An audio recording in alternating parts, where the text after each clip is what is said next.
આ વર્ષે અક્ષય તૃતીયા એટલે કે અખાત્રીજ પર આયુષ્યમાન યોગ, સૌભાગ્ય યોગ, ગજકેસરી યોગ, ત્રિપુષ્કર યોગ, રવિ યોગ અને સર્વાર્થ સિદ્ધિ યોગ જેવા અનેક શુભ સંયોગ એક સાથે બની રહ્યા છે.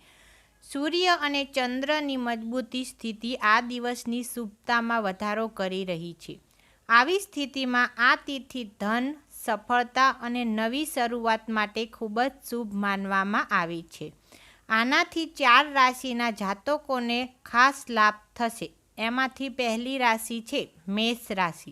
મેષ રાશિના જાતકોને સૂર્યની મજબૂતી સ્થિતિથી માન સન્માન વધશે. અટકેલા પૈસા મળવાના સંકેત છે. ધન લાભ અને બચત વધી શકે છે. બીજી છે વૃષભ રાશિ.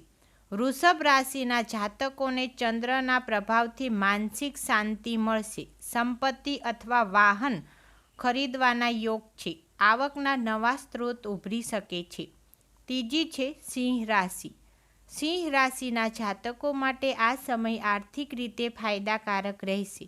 નોકરીમાં પ્રમોશન અથવા ઇન્ક્રીમેન્ટ મળી શકે છે. આર્થિક સ્થિતિ મજબૂત થઈ શકે છે. અને ચોથી રાશિ છે વૃશ્ચિક રાશિ.